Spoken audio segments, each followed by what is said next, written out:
Sônia é uma defensora ativa da inclusão de mulheres e pessoas negras nas ciências exatas. Seus esforços vão além da pesquisa, contribuindo para a educação e formação de novos cientistas. É considerada um símbolo de resistência e inspiração para futuras gerações na ciência brasileira.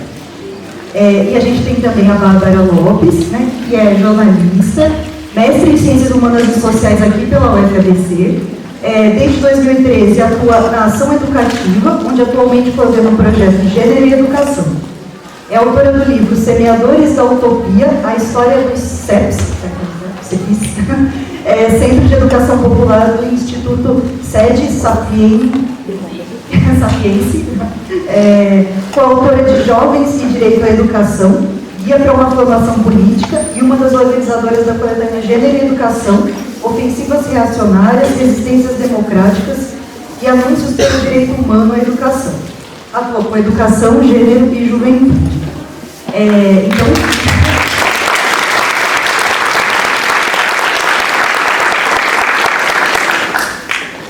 Sem mais delongas, eu vou passar a palavra para a professora Sônia, depois para a Bárbara. A gente planejou mais ou menos meia hora para cada uma falar e depois abrir o debate. Bom dia, pessoal! Bom dia! E se faz?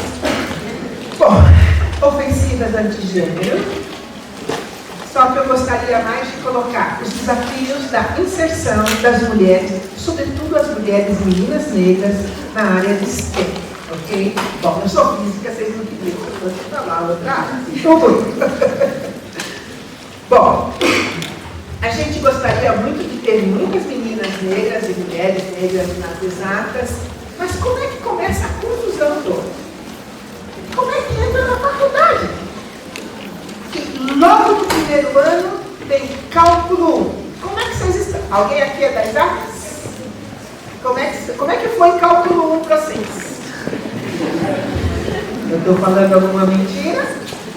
Pois é. Eu falo com as minhas amigas da matemática, meninas, vocês precisam fazer alguma coisa, porque ninguém vê nenhuma matéria de cálculo no ensino médio.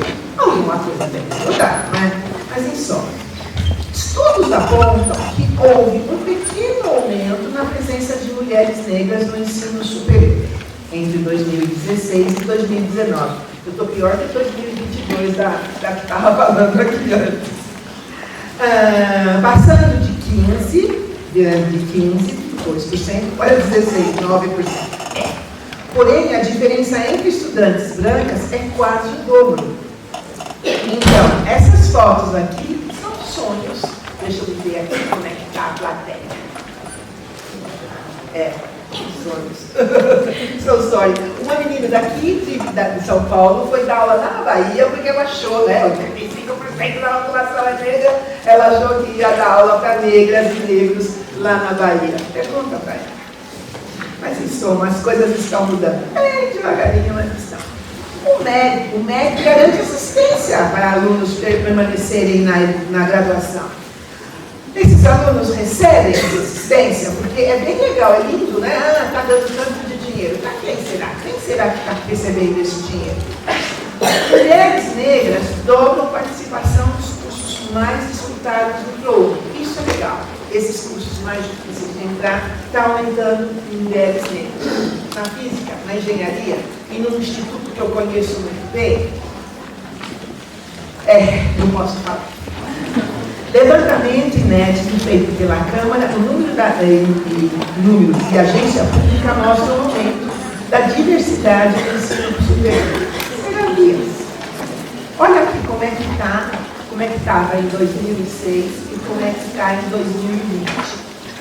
O Nordeste está se mostrando, aliás, o Nordeste, gente, me dá palmas para o Nordeste, porque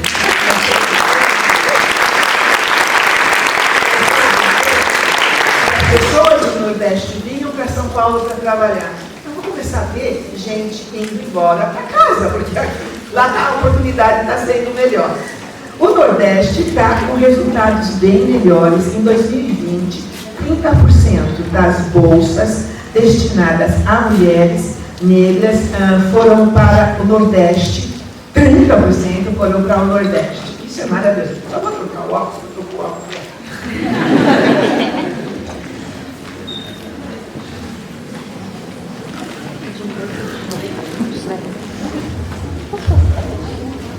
Não estou enxergando nada. Então, o Nordeste está legal. O Sudeste faz parte. Em 2006, 57% das bolsas destinadas a mulheres negras foram para o Sudeste. Deve ter dentro também. Todo mundo fala, né? 85% da população do Salvador é negra, então é a maior população negra do Brasil. Gente, em São Paulo é 35%. A Bahia tem 10 milhões de habitantes. São Paulo tem 22 milhões de habitantes. 35% de 22 milhões é mais ou menos do que 85% de 10 milhões. Quer dizer, a maior população negra não é lá na Bahia, só. Bom, tanto no Nordeste como no Norte, como no Nordeste, o número de mulheres negras que ingressaram no ensino superior pelo ProUni mais que triplicou. Uau! Legal. Estou bem contentinha. Por falar no instituto que eu conheço muito bem, esse ano, 49 dos 180 estudantes que entraram lá se autodeclararam negros e pardos. 49 pessoas entraram no ITA. 8 mulheres e dessas 8, 3 meninas se autodeclaram negras ou pardas. Gente, vocês não fazem ideia a felicidade que eu estou. Daqui 2 semanas eu vou começar a dar aula para essas meninas. Ai. Nunca eu sonhei que eu ia ter tanta gente preta no mesmo tempo naquele instituto, mas é verdade. Bom, conforme o que diz a Cláudia Perazzo, gerente de recursos humanos para o Brasil da ADP, Automatic Data Processing, a maior representatividade da mulher negra no mercado de trabalho é uma questão urgentíssima. Para isso, ela tem que deixar de ser vista como útil apenas para tarefas operacionais que já viram na palestra anterior. Para alcançar uma verdadeira equidade no local de trabalho, é essencial que as empresas se comprometam com políticas e práticas que promovam a diversidade e inclusão. Agora, com esse novo presidente em cima, diversidade caiu de moda. A CEO da empresa Emprega Afro perdeu 90% das empresas que trabalhavam com ela. A Feira Preta desse ano não vai acontecer, porque ela não tem mais nenhum patrocinador. É só boa notícia. As empresas tinham que pensar em diversidade e inclusão. Assim, algum dia podemos construir uma realidade em que todas as mulheres, independente da sua raça ou origem, tenham oportunidade de prosperar e brilhar no mundo profissional. Talvez a gente tenha que esperar um certo presidente ir embora. As coisas estão complicadas, mas é a pura verdade. É a disputa, nós estamos discutindo disputa aqui. Mulheres são apenas 1/3 de pós-graduandos em ciências exatas. 1/3. Em tecnológicas e financiamento menor. Sem dinheiro, as mulheres negras definitivamente estão daquele lado de lá da economia. Sem bolsa, elas vão conseguir fazer pós-graduação? Não deve ser à toa que as coisas estão acontecendo dessa forma. Mas se a decisão é continuar na carreira acadêmica, as dificuldades em obter bolsas de estudos estão parando todo mundo. Não dá para se manter numa pós-graduação, mestrado, doutorado, sem dinheiro. Esse pessoal não tem dinheiro do papai e da manhã, da mamãe. Não tem. A disparidade de gênero persiste no curso de ciência e tecnologia, que são aqueles que elas entram menos e depois não tem bolsa. O que acontece? Desistem. Se ferra em cálculo 1, caso eu não passei em cálculo 1, o que vai acontecer com 2, 3 e 4? Desiste também. Então, realmente, o buraco é lá embaixo. Se a decisão é continuar na carreira acadêmica, dificuldade para obter bolsas de estudos, deixa eu contar a história da Aninha para vocês. Mineira, do sul de Minas, trabalhou para pagar o cursinho e para entrar na faculdade, ganhou a Olimpíada de Astronomia, passou em 4 humanidades, escolheu a física na USP, se tornou astrofísica. Desafio: pediu bolsa e a resposta foi não. Aí a minha coisa é, gente, ok, vai ver por que você teve não e já vai corrigindo para você pedir de novo, né? Alfabeto você pode pedir de novo. Eles não precisam justificar a negativa. Gente, como que a gente vai para frente desse jeito? Brilhante estudante, divulgadora científica, sem bolsa de estudo. Ela vai continuar? Sabe? É assim, não mais para a linha, porque a bolsa dela veio, graças a Deus. Mas e a bolsa das outras que tiveram não como resposta? Será? Questão: como sobreviver sem bolsa para estudar?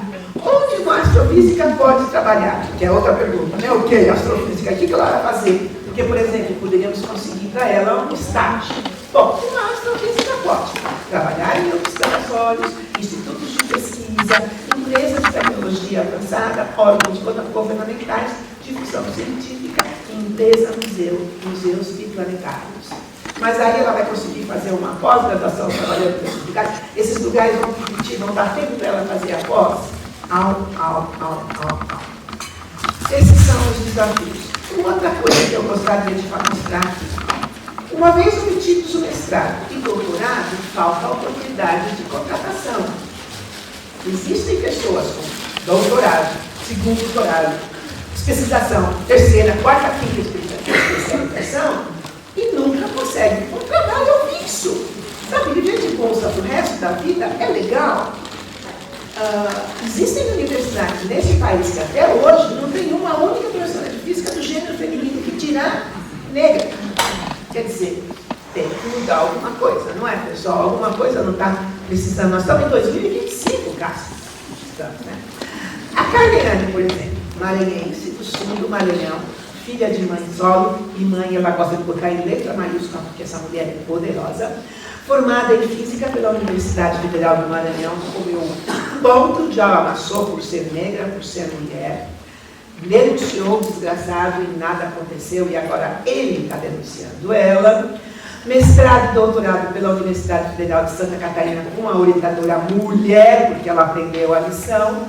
Só que no pós-doutorado, as bolsas de pós-doutorado vão para alguém do laboratório. E o dono da bolsa dela começou a doutorar, já é doutora, começou a fazê-la de técnica de laboratório. Ele vai mentir.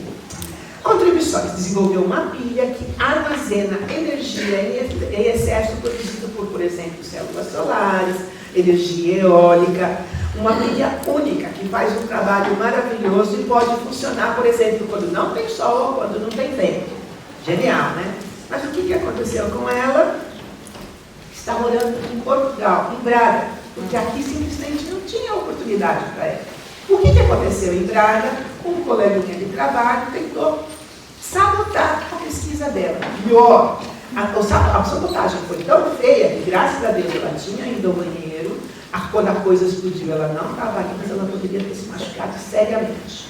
E ele foi correndo e falar: olha o que ela fez. Só que todo o evento foi filmado. Então pegaram o desgraçado e ele foi embora, e ela está lá e conseguiu mais um ano de bolsa lá em Braga.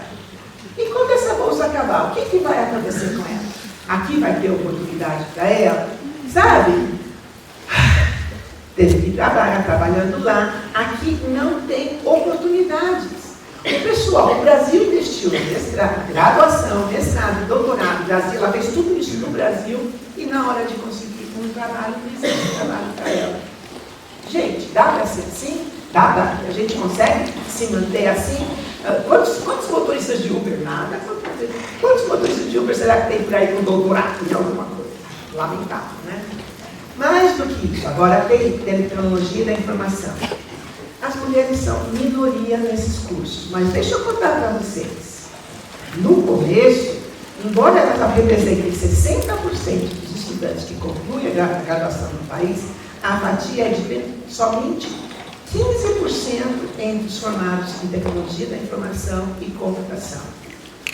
As áreas de TI são dominadas por pessoas do sexo do gênero masculino e brancas. Mas deixa eu contar para vocês. No início, 50%, 51,8% das bolsas de iniciação científica vão para mulheres e 38% vão para homens. Em contrapartida, só a gente tem 15,8% de bolsa de produtividade, aquela bolsinha que você ganha quando você publica um montão ou quando alguém da companhia de fomento de bolsas diz que você ganhou a bolsa de produtividade. Só 15% são mulheres e 30,22% são homens. Detalhe, quem define quem ganha a bolsa de produtividade são homens, porque são a maioria lá, não eles. E eles vão chamar quem? Alguém que não é igualzinho a eles? Bom, daí fica essa disparidade de bolsas de produtividade, que é um dinheiro extra que você pode ganhar trabalhando na universidade. Existe uma coisa que acontece em 2020. A editora Leila Rosinato Garcia comenta: globalmente, as mulheres têm vantagens e ganham menos reconhecimento por meio dos prêmios. Os prêmios fantásticos que existem por aí, que todo mundo quer ganhar, são 2.011 prêmios. As mulheres têm 262. Para quem que foi? Os homens receberam 2011 e as mulheres 262. Quem é que define quem vai ganhar esses prêmios? Não é? Não é? Quem é que define? Sempre os mesmos. E eles vão chamar, por exemplo, uma mulher negra para isso, ou ela não merece. Tá, bom. E tem mais. A computação começou com a matemática. Então, as mulheres eram a maioria na matemática, na computação. Em 1970, cerca de 70% dos alunos do curso de Ciência de Computação no Instituto Militar do Exército eram mulheres. Hoje, são 15%. Sabe por quê? Porque começou a ter dinheiro. Uma vez tem esse monte de dinheiro indo para essa área, os homens se interessaram.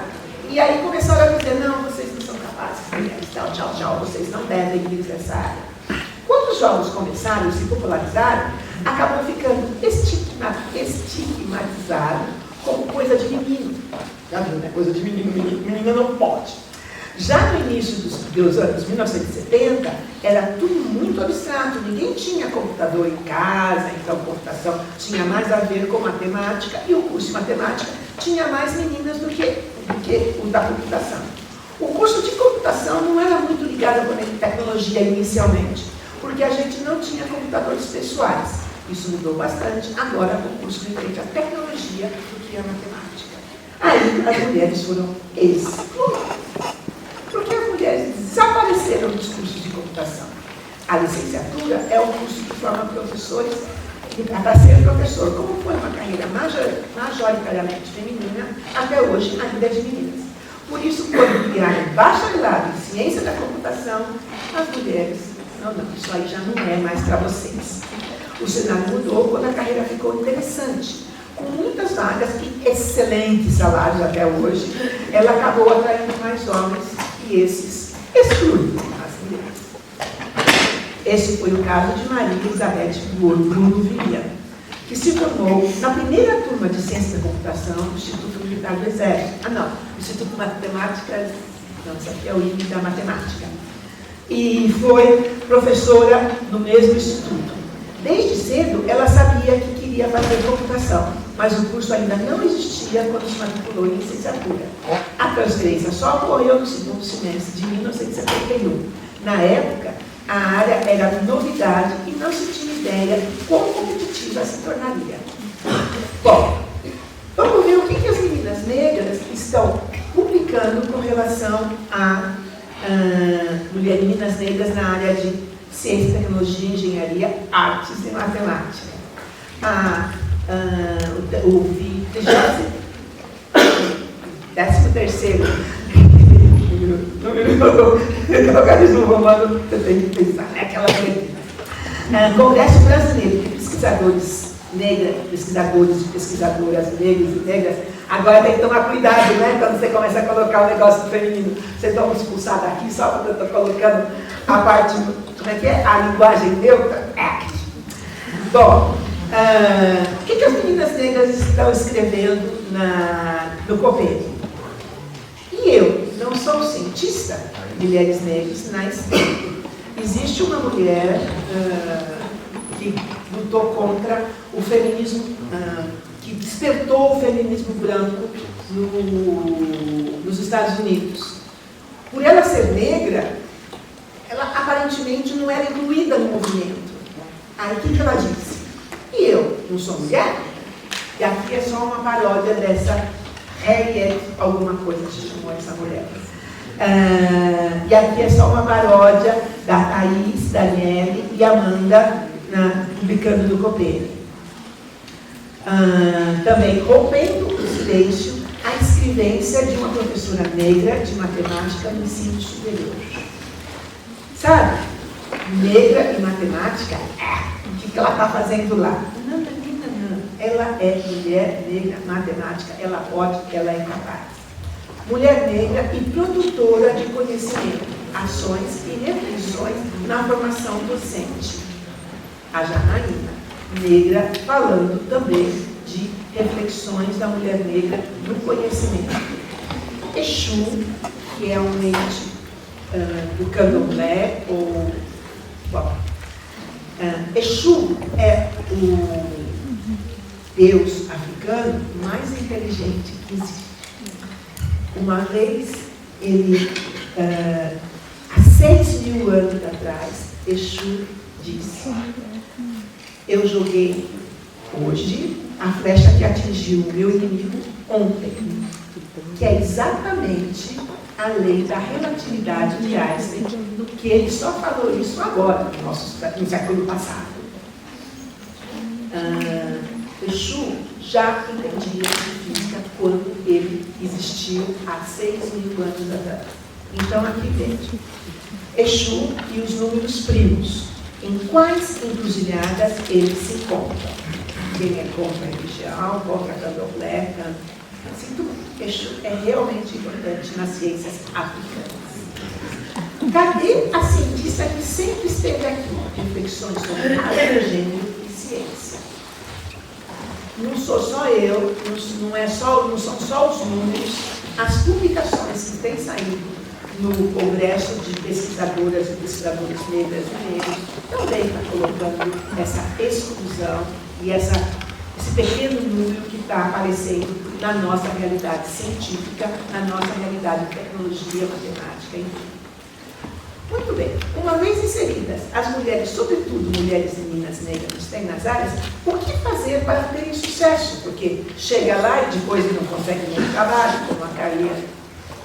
Estágios. Eu tenho falado com o Centro de Integração Empresa e Escola, eles têm da ordem de 3 milhões de estagiários pelo mundo todo, pelo Brasil todo, nenhuma única kika em física.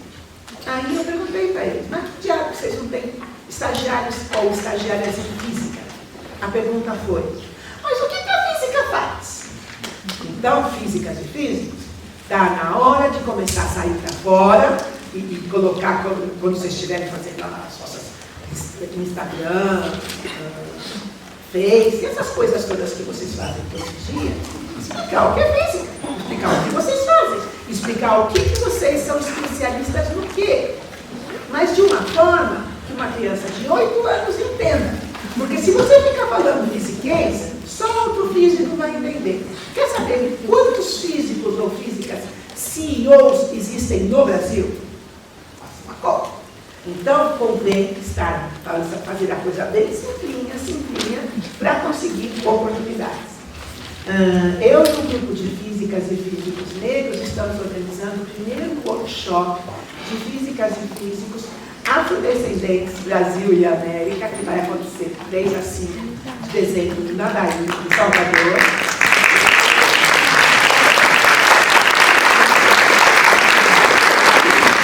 E convenci o CIE lá de Salvador a comparecer nesse workshop.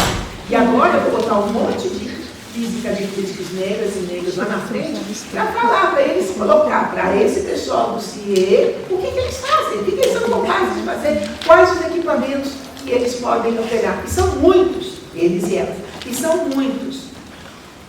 No mundo, existe uma escassez de 81% de talentos.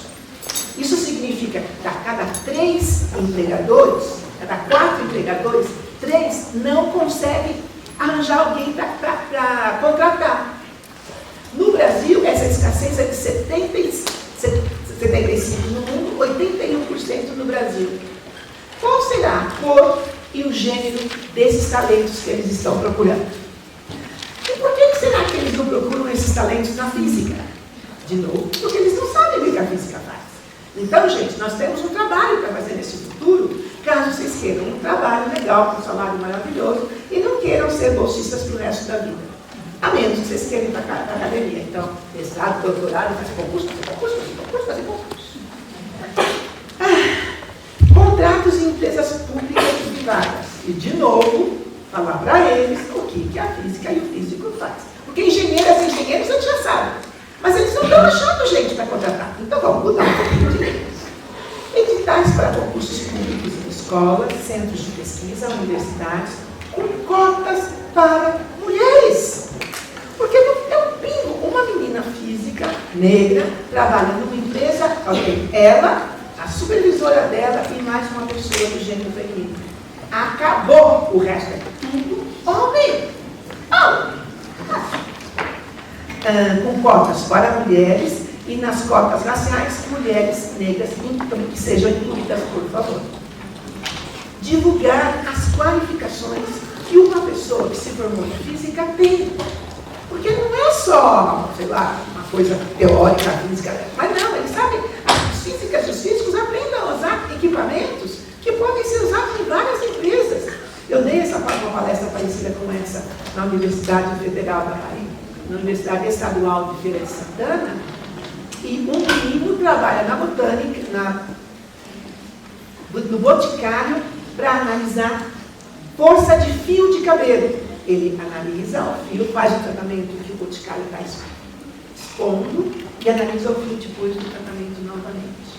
É um físico que está fazendo isso. Por que não pode ser uma física ou uma física negra? E ainda estudar cabelos crespos. Então, sabe, gente, existe possibilidade. Nós só temos que, essas oportunidades têm que sair para fora, não pode só ser daquele que indica, porque aí fica só um pinguinho de gente, né? É isso que eu queria falar com vocês, né?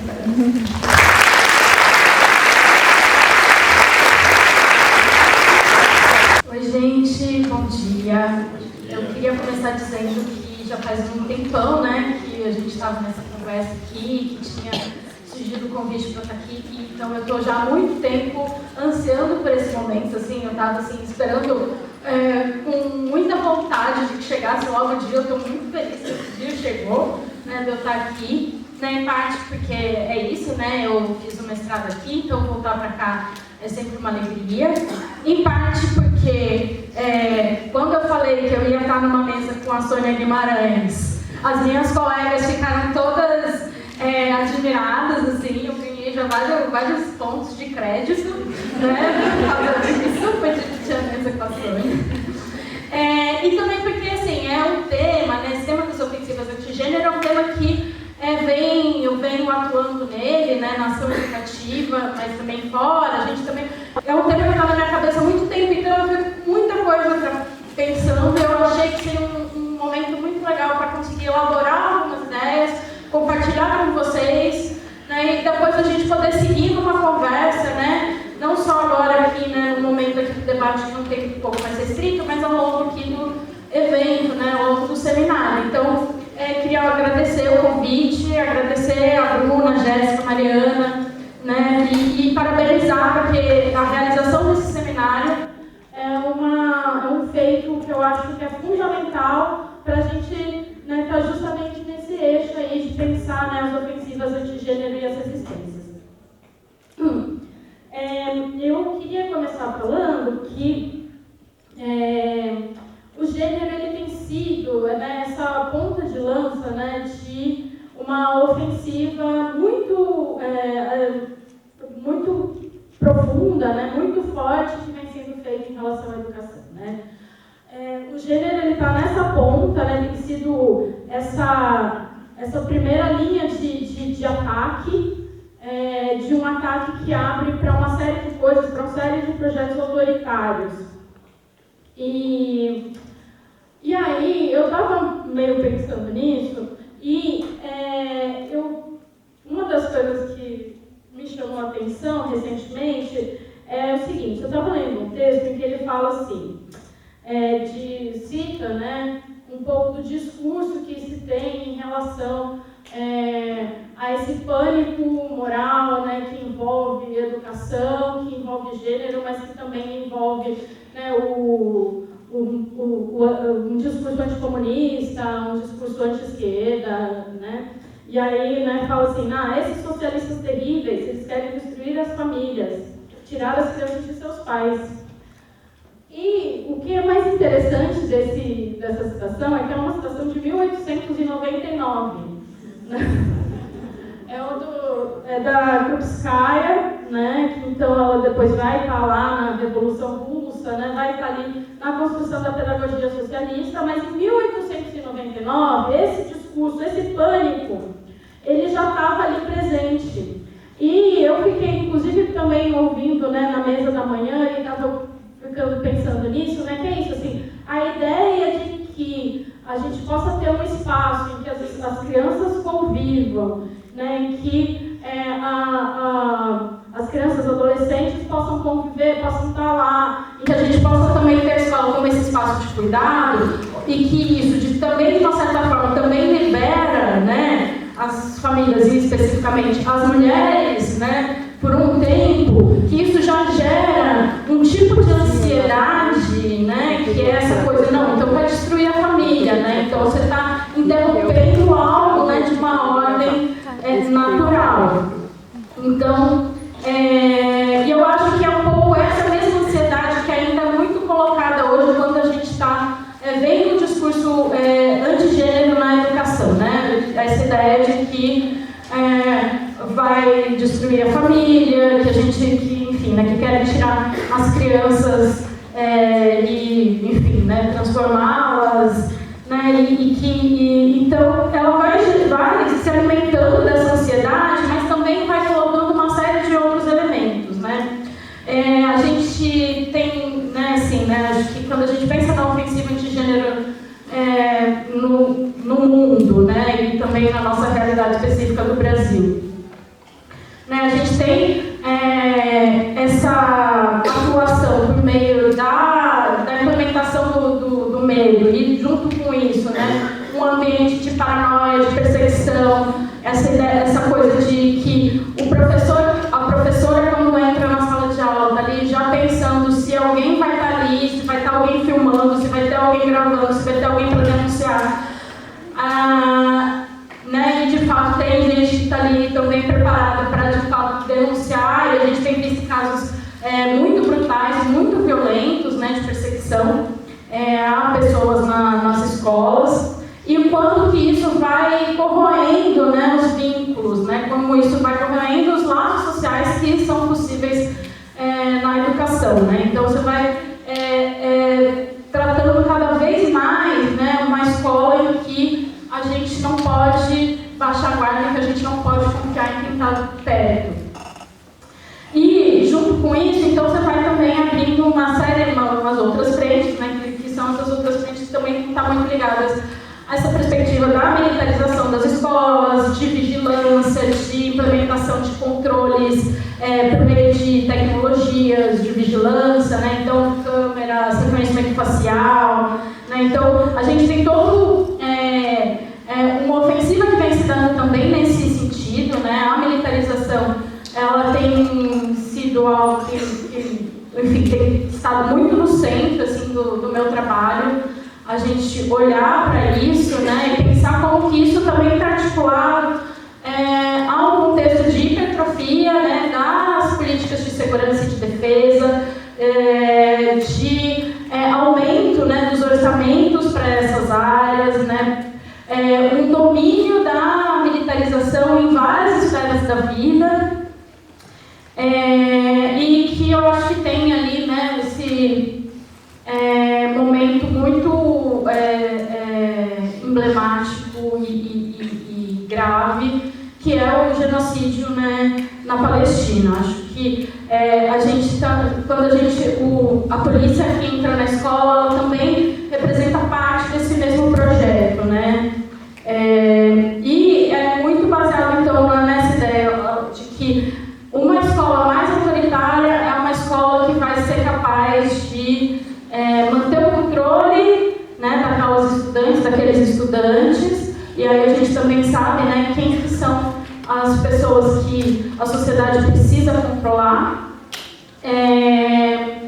né, deseja controlar, e de que, enfim, né, de que é isso que vai fazer com que a pessoa desenvolva algum senso de responsabilidade, de honestidade, o que é completamente invertido, né, porque a gente só de fato consegue aprender, a gente só de fato consegue ter novos conhecimentos, e a gente só consegue ter o sentido de responsabilidade para aquele espaço quando a gente tem a liberdade de estar ali, de questionar aquilo que foi dado, né? A gente só aprende quando a gente duvida, né? A gente só aprende quando a gente questiona, e a gente então está caminhando cada vez mais para esse modelo de escola que não se permite o questionamento. Mas eu também fiquei pensando, e aí também é um pouco dessas angústias que eu queria compartilhar aqui e aproveitar o momento, que assim, a gente tem que pensar, acho que nessa ofensiva toda, né, que é o que a gente vem chamando de ultraconservadorismo, na ação educativa, né, nas redes que a gente compõe, como que isso também tem articulações com um avanço de uma racionalidade empresarial também na educação. E eu falo isso sabendo que, assim, que a gente tem diferenças e tem pontos de confluência. No caso da militarização, por exemplo, a gente tem institutos empresariais que vão se colocar de forma contrária à militarização. A gente teve nos embates em relação ao ensino domiciliar, que a gente também considera como uma dessas frentes de ataque, né, à escola, uma frente de ataque ao gênero, inclusive, né, porque a gente sabe que é uma ideia de segregação no espaço doméstico, como que isso, também nesses casos, a gente tem, né, fundações, institutos empresariais que também falam, não, isso não pode, né, isso favorece o abuso sexual de crianças, sem que tenha, né, um espaço em que isso possa ser denunciado. Então existem diferenças importantes, né, a gente não pode nivelar tudo, mas também a gente tem que destacar que tem algumas confluências, né.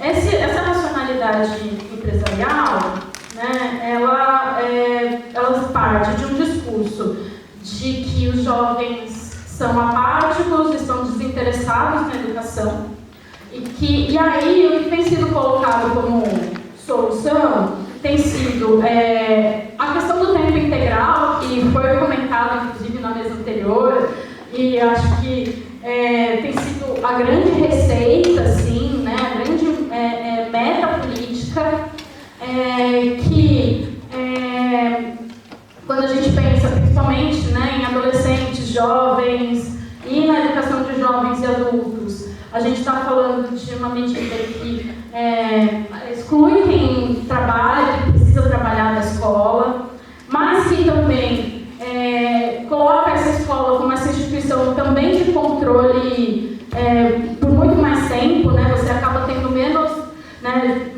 espaço, menos tempo mesmo para que a juventude possa circular pela cidade, possa frequentar outros espaços culturais, espaços de convívio, né? Se tem uma centralização muito maior desse controle pelo tempo integral. Tem uma política de racionalização também, que tem muito ligado a essa coisa de fechamento de salas, fechamento de escolas, no caso principalmente, né, das classes noturnas e do EJA. No estado de São Paulo, teve as salas noturnas estão no numa redução muito grande, assim, né? Estudantes que trabalham têm tido cada vez mais dificuldade de continuar. E, enfim, né, isso tem sido encaminhado para uma ideia de um EAD, né? Mas também tem uma medida de padronização, né, dos currículos, uma padronização dos conteúdos, muito ligada às avaliações de larga escala, né, como deve. Então, a ideia de que você vai conseguir avaliar a educação a partir desses parâmetros de larga escala e muito centralizados, e não a partir daquele contexto, daquela situação específica, do que são os saberes daquele lugar, de como que é a relação com aquele território. E por uma linha que é mais ideológica mesmo, né, assim, no sentido mais direto, né, de influência, que por meio do próprio currículo, né, com a introdução da ideia das habilidades socioemocionais, com a introdução de disciplinas como empreendedorismo, como educação financeira. Então, a gente tem esse contexto que também, né, juntamente, assim, meio que paralelo, vem caminhando meio que paralelo com a ofensiva ultraconservadora, mas que tem uma grande confluência desses dois eixos, digamos, na autofermização da educação, né? Aí hoje, quando a gente chega nesse momento, né, de uma a educação pública, né, no estado de São Paulo, em outros estados também, não em todo o país, né, muito baseada nessa coisa assim, olha, você vai seguir, né, tá tudo já pré-programado em uma plataforma, você tem tempos específicos, os estudantes têm que ficar ali apertando os botões certos no momento certo, para evitar que o professor seja punido, que a escola seja punida de alguma forma, né? Essa foi a fala do secretário de Educação de São Paulo, né? Que ele não estava preocupado com o como, que o importante era entregar aquele resultado. Então, você tem um mecanismo de um controle muito forte, né? Muito centralizador e que vai minando totalmente os espaços de debate, de diálogo, né? Numa perspectiva muito individualizada, né? E que, juntamente com esse avanço da ideia de que para algumas pessoas, para jovens e adultos que não concluíram a educação no que seria o momento certo, né, para essas outras pessoas, a gente vai empurrar a educação à distância, né, e aí vai ser cada um por si, na sua casa, no seu computador, no seu celular, muito mais provavelmente. Né, então, e tudo isso, claro, drenando recursos públicos da educação pública para grandes empresas de tecnologia, para grandes empresas de padronização de conteúdo, né, de preparação desses materiais didáticos, né, então tem todo um ramo de negócios, né, que se alimenta disso, mas basicamente nessas duas frentes a gente tem cada vez mais uma corrosão mesmo, né, da escola como esse espaço de socialização, da escola como um espaço de convívio, né, de você poder conviver com as diferenças, poder ter um debate democrático, poder lidar com os conflitos, deixar os conflitos emergirem, lidar com eles, aprender com os conflitos.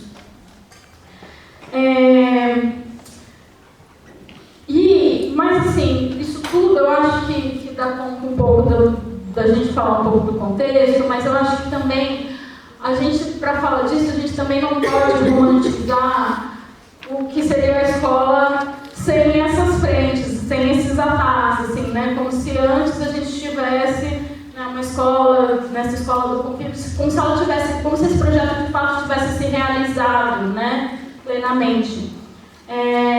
E ele nunca foi um projeto totalmente realizado. A escola pública que a gente tem é uma escola pública que operava tanto pelo desde sempre, né, como um espaço de controle, como um espaço de produção da própria norma de gênero, né, um lugar onde a gente entende que não, meninas vão para um lado, meninos vão para o outro, como um espaço, mas também, enfim, né, como esse espaço de opressão e também como uma regulação, né, como uma porta, como uma barreira em que você fala, essas pessoas estão aqui para dentro e você tem uma parte da população para fora, né? A gente tem uma história de uma desigualdade muito grande no acesso à educação no Brasil. A gente, até os anos 60, a gente fala, né, a gente tinha cerca de metade da população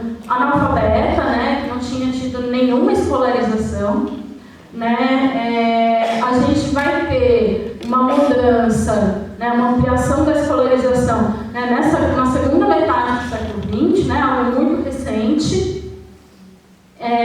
e até hoje, né, acho que dialogando muito com o que a Sônia trouxe, você ainda tem, né, cada momento da educação colocando barreiras para as mulheres, barreiras para as pessoas negras, barreiras para as pessoas das periferias urbanas, barreiras ainda maiores para as pessoas das áreas rurais, que têm mais dificuldade de acessar a escola, e essas barreiras, elas são barreiras de cidadania, né? São barreiras do próprio direito a ter direitos, né? Elas são uma barreira não só da possibilidade de encontrar um trabalho, um bom trabalho, né? Mas também de ter acesso ao reconhecimento de si como, né, uma pessoa merecedora ali daquela sociedade, assim, né? Tem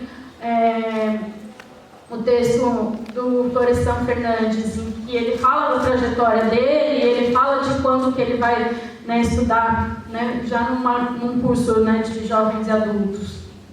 Quando ele já trabalhava, né, ele fala que a socialização dele se deu pelo trabalho, aí quando ele vai estudar, ele fala assim, essa era a barreira que, sabe, de separação do lumpen proletariado. Então você fala assim, olha, então era onde, assim, acessar um determinado lugar de cidadania mesmo, né, a partir da educação, então isso sempre foi muito regulado, né, então acho que para a gente pensar nas resistências, que são muitas, eu acho que a gente também tem que entender que, assim, a nossa resistência não é voltar à escola de 20 anos atrás. A nossa resistência não pode ser falar assim, esses projetos da plataformização, da militarização, da censura, que são, né, coisas que são marcadas historicamente. A gente sabe que a ofensiva de censura e de perseguição a educadores, o Escola Sem Partido começa em 2006, ele vai ganhar impulso ali em 2014, mais ou menos na época em que tem o debate do Plano Nacional de Educação e que gênero é retirado do plano. Então, isso daí a gente tem essa marcação temporal. A militarização começa a experiência nos anos 90, mas ela vai ganhar um impulso muito grande com o governo Bolsonaro, especificamente, né, em todo o país.